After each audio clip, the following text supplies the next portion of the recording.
Bien, buenas noches, mi nombre es Ever Haroldo Cortés. El día de hoy estaré hablando de un tema muy importante que son los acuerdos de paz, los ejes de la reforma y los ejes del currículum. Cuando hablamos de acuerdos de paz, empecemos a hablar de ese tema. Es un tema bastante complejo, es un tema bastante extenso.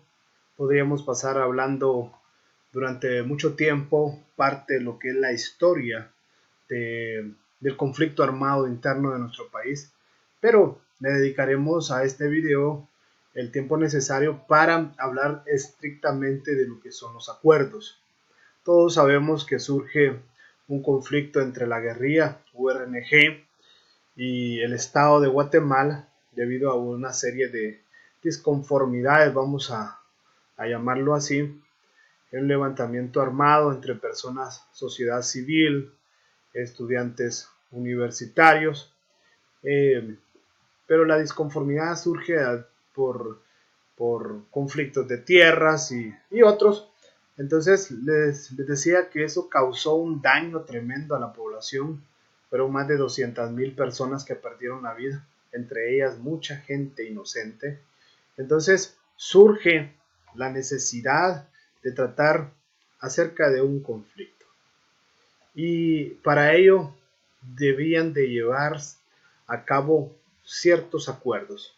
Y cuando hablamos de acuerdos estamos hablando en donde dos partes llegan a estar, valga la redundancia, de acuerdo en algo o se comprometen específicamente sobre algo en particular. Entonces, en Guatemala, desde la época de los 80s, empiezan a desarrollarse esfuerzos para establecer acuerdos entre el ejército y la guerrilla.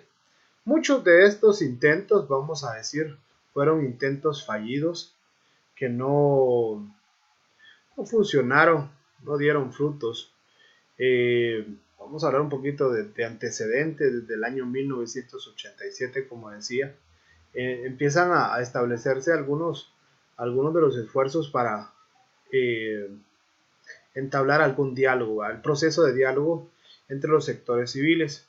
Fue en el año de 1990, durante el gobierno de Serrano Elías, donde se empieza a dar un verdadero proceso de diálogo. Cuando nosotros hablamos de acuerdos de paz, pareciera ser que nos imaginamos que una noche de viernes el ejército, el gobierno se sienta a hablar con la guerrilla y ya para el sábado ya tienen arreglado el asunto y la cosa no es así. Definitivamente surge un periodo desde el año 1990 hasta el año 1996 que se firmaron dichos acuerdos. Es bien importante recalcar esto, ya que fue un proceso, fueron varios países que estuvieron involucrados, países como Noruega, países como México, donde se entablaron muchas pláticas, la sede de la ONU, donde fueron pilares fundamentales para desarrollar el proceso. Entonces, ya hablemos directamente que desde el año 1990 empiezan a surgir ciertos acuerdos. En el año 1991, abril, para ser más específico, empiezan las primeras negociaciones para tratar algunos de estos procesos. Ahora, algo que es bien importante que debemos de mencionar, ¿cuáles fueron esos acuerdos? Y fueron 12 específicamente, y eso es lo que vamos a mencionar particularmente, sobre esos 12 marcos en que se desarrollan los acuerdos de paz. Entonces, el primer marco es la reanudación del proceso de negociación. El segundo es un acuerdo global sobre derechos humanos. El tercero, acuerdo sobre el resarcimiento a las poblaciones.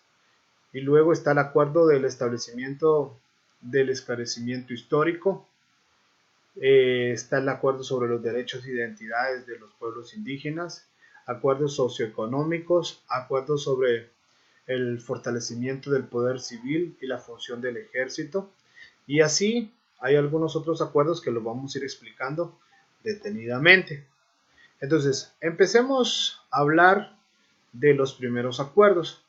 El primer acuerdo es el acuerdo marco para la reanudación del proceso de negociación, donde se establecen las normas, vamos a decirlo, en la cual se van a las bases donde se van a sustentar la negociación del proceso de acuerdos de paz. Ahí se toman todas las bases sobre las cuales se van a trabajar. Aquí tenemos el otro acuerdo, que es el Acuerdo Global sobre los Derechos Humanos. Aquí se establecen acuerdos en materia de derechos humanos, el poder que se le da hasta hoy en día a la Procuraduría de los Derechos Humanos y cómo trabajaría en estos procesos. El tercer acuerdo se firma en Oslo, Noruega, el 17 de junio del año 1994, y este acuerdo eh, habla sobre resarcimiento a las poblaciones desarraigadas en el enfrentamiento armado. Aquí hay algo bien importante, ya que durante este tiempo muchos de los pueblos, muchas comunidades enteras tuvieron que emigrar a países vecinos como México, que en ese entonces no se encontraba en conflictos. Entonces, resarcir quiere decir como volver a entregar lo que es tuyo. Entonces, ¿cómo voy a compensar todo el sufrimiento que te causé durante este proceso? Entonces ahí se establecen acuerdos relacionados al resarcimiento. Aquí hay el otro punto que vamos a hablar, u otro tipo de acuerdo. Este es también en Oslo, Noruega, el 23 de junio de 1994. Está el acuerdo sobre el esclarecimiento histórico de las violaciones de los derechos humanos. Aquí quisiera hacer una pausa bien importante. Todos recordamos la muerte de Monseñor Girardi. Él lideraba un proceso de esclarecimiento histórico. Lamentablemente en nuestro país es uno de los acuerdos que no se ha cumplido. No sabemos la verdad sobre las cosas. La Comisión para los Derechos Humanos del Arzobispado en ese entonces desarrolló una investigación bien importante en donde establecía cuáles fueran los modos operandi del ejército, tierra arrasada, cómo acababan con comunidades enteras solamente por la filosofía que hijo guerrillero, padre guerrillero. Entonces toda la gente tenía que acabar con ella, y ahí se dieron una serie de situaciones que por el tiempo es bien difícil explicarlo, pero en Oslo, Noruega, se establecieron acuerdos de cómo se iba a recuperar la memoria histórica de los sucesos que se dieron durante el conflicto. El otro acuerdo que es importante, que es el acuerdo sobre la identidad de los pueblos, cómo mantener su identidad. También tenemos otro acuerdo en relación a aspectos socioeconómicos y situación agraria. Recordemos que eso fue uno de los factores determinantes para que se causara el conflicto armado. Entonces ahí se habla sobre cómo se iba a restablecer el proceso de entrega de tierras y cómo se iba a manejar el concepto de tierras en los pobladores. El otro acuerdo habla sobre el fortalecimiento del poder civil y la función del ejército. Aquí hay algo bien importante, porque aquí se hace una negociación. Eso se hizo en México el 19 de septiembre del año 1996, y allí se establece que iban a cuáles eran las funciones propias del ejército. Surgen en base a esos acuerdos el surgimiento de la Policía Nacional Civil, donde el ejército se le iba a quitar algunas de sus funciones. Luego tenemos otros acuerdos que también son bien importantes, como el acuerdo sobre las reformas a la Constitución en materia electoral, sobre el cese al fuego, acuerdos sobre las bases de la incorporación de la URNG. Recordemos que hay algo bien importante, que cómo iban a regresar o reintegrarse a la sociedad. Y aquí también acuerdos sobre la paz firme y duradera. Eso es lo que habla definitivamente sobre acuerdos. Ahora, el otro tema pendiente es los ejes de la reforma y los ejes del currículo.